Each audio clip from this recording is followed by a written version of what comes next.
जया एकादशी व्रत कथा. हरे कृष्णा. पंचांगानुसार माघ महिन्यातील शुक्ल पक्षातील एकादशी तिथीला जया एकादशी व्रताचे विशेष महत्व आहे. या दिवशी भगवान विष्णूची पूजा केल्याने साधकाला जीवनातील सर्व सुख आणि संपत्ती प्राप्त होते.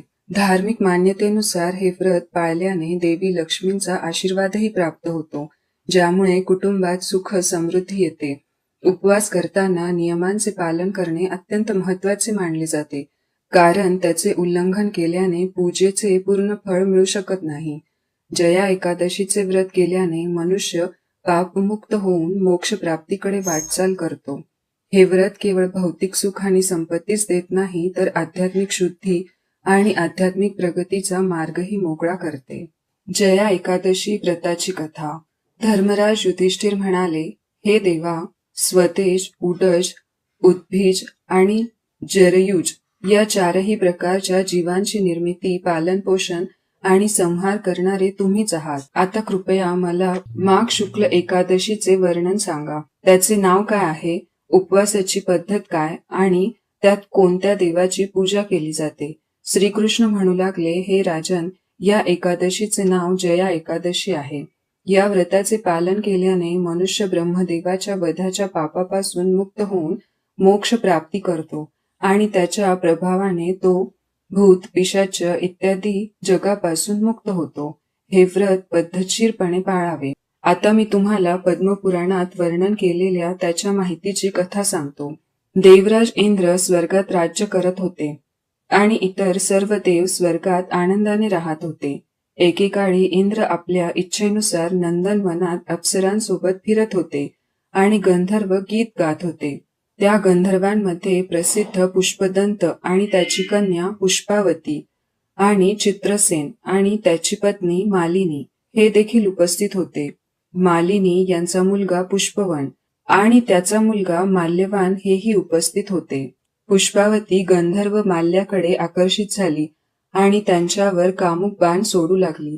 तिने आपल्या सौंदर्याचे आणि हावभावांनी माल्यवानला मोहित केले. हे राजा, ती पुष्पवती अतिशय सुंदर होती.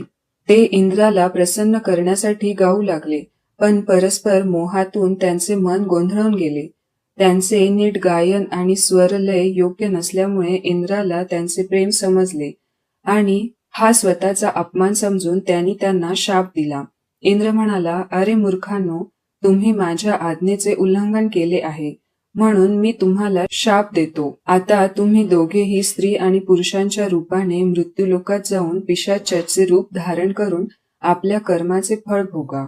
इंद्राचा असा शाप ऐकून ते अत्यंत दुःखी झाले आणि हिमालय पर्वतावर दुःखाने आपले जीवन व्यतीत करू लागले. त्यांना गंध, चव, स्पर्श इत्यादींचे ज्ञान नव्हते. तिथे त्यांना प्रचंड त्रास सहन करावा लागला. त्यांना क्षणभरही झोप येत नव्हती. त्या ठिकाणी प्रचंड थंडी होती आणि थंडीने त्यांचे दात वाजत होते. एके दिवशी पिशाच्याने आपल्या पत्नीला सांगितले की आपण आपल्या मागील जन्मात कोणती पापे केली होती, ज्यामुळे आपल्याला हे वेदनादायक पिशाच स्वरूप प्राप्त झाले. या पिशाच योनीपेक्षा नरकातील दुःख भोगणे चांगले.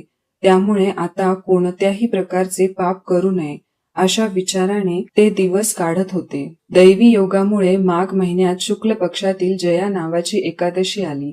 त्या दिवशी त्यांनी काहीही खाल्ले नाही किंवा कोणतेही पाप केले नाही.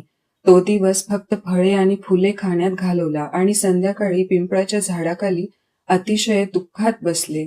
त्यावेळी सूर्यदेव अस्ताला जात होते. त्या रात्री खूप थंडी होती, त्यामुळे दोघेही मेल्यासारखे एकमेकांच्या जवळ पडले होते. थंडीमुळे खूप वाईट वाटत होते. त्या रात्री त्यांना झोपही आली नाही. हे राजा, जया एकादशीचे व्रत करून आणि रात्री जागरण करून दुसऱ्या दिवशी पहाटे होताच त्यांचे राक्षस रूप निघून गेले. अतिशय सुंदर गंधर्व आणि अप्सरा त्यांचे शरीर धारण करून सुंदर वस्त्र आणि अलंकारांनी सजलेले ते स्वर्गाकडे निघाले. त्यावेळी आकाशातील देवतांनी त्यांची स्तुती करत फुलांचा वर्षाव केला. स्वर्गात गेल्यावर दोघांनीही इंद्रदेवाला नमस्कार केला. इंद्राला त्यांच्या पहिल्या रूपात पाहून खूप आश्चर्य वाटले आणि त्यांनी विचारले की तुमचे पिशाच्य रूप कसे सुटले, मला सर्व काही सांगा. माल्यवान म्हणाले, अरे देवेंद्रा, भगवान विष्णूच्या कृपेने आणि जया एकादशीच्या व्रताच्या प्रभावानेच आपण आपल्या पिशाच्च शरीरातून मुक्त झालो आहोत. तेव्हा इंद्र म्हणाला, हे धनवान, देवांच्या कृपेने आणि एकादशीचे व्रत केल्याने तुमची केवळ पिशाच्च रूपापासून मुक्ती झाली नाही, तर तुम्ही आमच्यासाठी पूजनीय झालात. कारण विष्णू आणि शिवाचे भक्त आमच्या पूजनीय आहेत, म्हणून तू धन्य आहेस. आता तुम्ही जा आणि पुष्पवती सोबत फिरा. श्रीकृष्ण म्हणू लागले, हे युधिष्ठिर राजा, या जया एकादशीचे व्रत केल्याने वाईट शक्ती दूर होतात. ज्या व्यक्तीने या एकादशीचे व्रत केले त्यांचे जणू सर्व यज्ञ, जप, दान इत्यादींचे फळ त्यांना प्राप्त होते. लोक जया एकादशीचे व्रत करतात ते 1000 वर्ष स्वर्गात निश्चितच राहतात. इति श्री जया एकादशी व्रत कथा श्रीकृष्ण चरणार्पणमस्तु.